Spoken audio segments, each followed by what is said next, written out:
Welcome to Devsi law classes. I am Manoj Kumar और मैं बात कर रहा हूँ यूपी रेवेन्यू कोड 2006 की 32 एक्ट का कंसोलिडेट एक्ट है, यानी कोड है, जो 8वां एक्ट है और 12 दिसंबर 2012 को बनकर तैयार हुआ। इसमें 234 सेक्शंस है, 4 शेड्यूल है और 16 चैप्टर। चैप्टर 9 में एक टॉपिक है रेंट यानी लगान। इसकी section 138 rent payable by an असामी कि असामी किस तरीके से रेंट को देगा, लगान देगा, subject to such restrictions and condition as may be prescribe an असामी shall on being admitted to the occupation of any land be liable to pay such rent as may be agreed upon between him and his landholder or gram panchayat as the case may be। देखिए, एक असामी जिस तरीके से उसका contract होता है, वो land holder या ग्राम पंचायत की भूमि पर उसी तरीके से उसको जो एडमिट किया है उनने उसने वही देने के लिए लाइबल होगा। यानी जो कॉन्ट्रैक्ट कॉन्ट्रैक्ट में लिखा है उसी को वो देगा आसामी, जो उसने एडमिट किया है during that time when he take the possession on that land. अभी सेक्शन 139 दोस्तों थोड़ा गड़ा खराब है, सो दैट आप देख लेना। Section 139 application for fixation of rent. एक एप्लीकेशन रेंट फिक्सेशन के लिए तहसीलदार को दी जाती है। क्यों दी जाती है?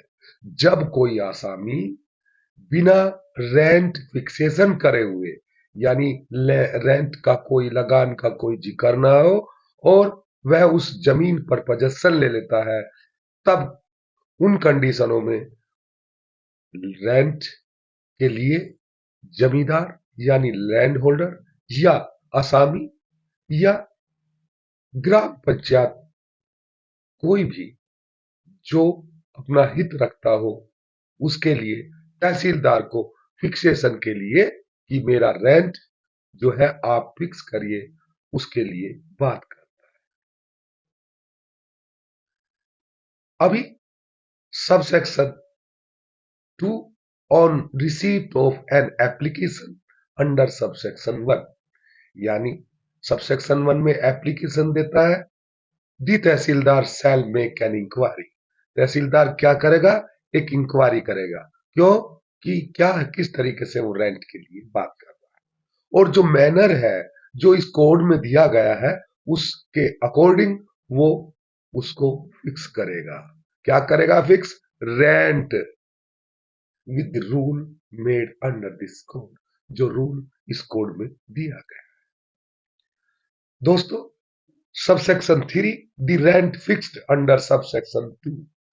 अभी बात कर रहे थे कि किस तरीके से फिक्स्ड होगा, वो सबसेक्शन 2 थी।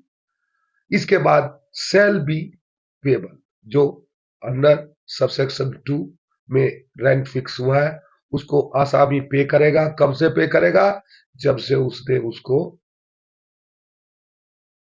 लैंड को पोजेशन लिया है, ऑक्युपाइड की है। अभी सबसेक्शन 4 बात करता है एनी पर्सन, कोई भी पर्सन एग्रीड हो जाता है। किससे एग्रीड हो जाता है? कि उसको रेंट ज्यादा उस पर इम्पोज कर दिया जाता है, थोप दिया जाता है, तो उस दौरान में क्या करेगा?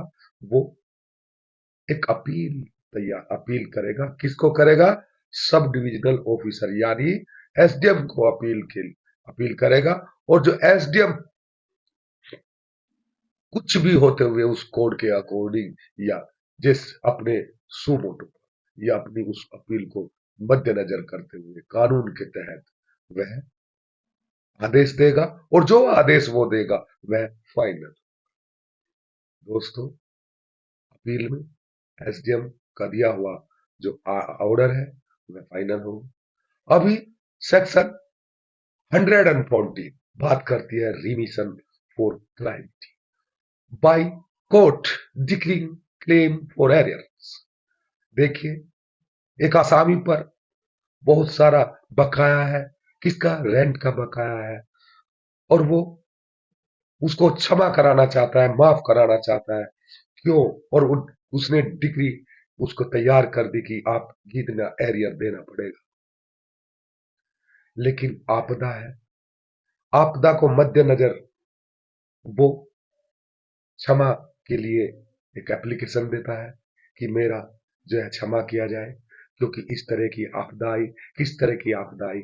आपदा, देखिए, एक पानी का चढ़ जाना, उतर जाना, और साथ ही साथ सूखा पड़ जाना, और सूखे के साथ ओले पड़ जाना, और बालू वगैरह आदि इकट्ठे हो जाना, यानी एक तरह से आपदा आ जाना, और जिससे फसल पर बहुत बुरा प्रभाव पड़ता है। इस कारण आसामी उस लगान को, उस पैसे को देने में असमर्थ हो जाता है। तब क्या होगा? उस कैलेमिटी, उस पीरियड को देखते हुए उस एरर को वो क्लेम किस तरीके से करेगा, अलाउ करेगा, रिमिशन करेगा from the rent as may be appear to just, और वो उस तरीके से करेगा जिस तरीके से एक न्याय संगत हो और जो उचित हो। अभी दोस्तों, इसमें एक प्रोविजो है। प्रोविजो बात करता है कि आपको क्षमा मिला है, आपको माफी मिली है कुछ पीरियड के जो रेंट के बारे में। लेकिन ये नहीं है कि जब आपदा के दौरान जो पीरियड है उस पर आपको क्षमा मिली है, आपको कम लगान देने की या माफ कर दिया गया है पूरा। लेकिन उसके अलावा यदि दूसरे पीरियड की बात करें जब कोई आपदा नहीं थी तो उसका माफ नहीं किया जाएगा। यही पूरी में बात। दोस्तों, अभी सेक्शन 141 बात करता है कम्यूटेशन ऑफ रेंट, कि रेंट की गणना किस तरीके से की जाए। Where the rent in respect of any holding, जब कोई रेंट किसी होल्डिंग के बारे में और या कैश वगैरह के बारे में बात करता है तो असिस्टेंट कलेक्टर अपनी मोशन पर, यानी अपने सुमोटो से क्या कर सकता है, एप्लीकेशन जो दी है ग्राम पंचायत ने उसको कमिट करके रेंट जो मैनर प्रेस्क्राइब होगा उससे वो उसको देगा। लेकिन कब? अभी सब सेक्शन 2 बात करती है कि 1 जुलाई, यदि नॉमिनेट नहीं किया है तो 1 जुलाई जो होगा वो उस डेट से होगा, अदरवाइज जो भी उसमें डिस्क्राइब की गई होगी उससे किया जाएगा। दोस्तों, section 142 recovery of errors of rent from Asami of गांव पंचायत एक्सेट्रा, ये भी सेम ही है कि एरर जो है वो जो जो उसका बकाया है वो बकाया आसामी अपनी होल्डिंग के उसमें देगा, और जो कमेंसमेंट का शुरुआत में हुआ हो, जब ये जो कोड बना हो उसके शुरुआत में हो या बाद, उसका उसको देना पड़ेगा। दोस्तों, section 143 power to write off errors. देखिए, किसकी पावर है ये?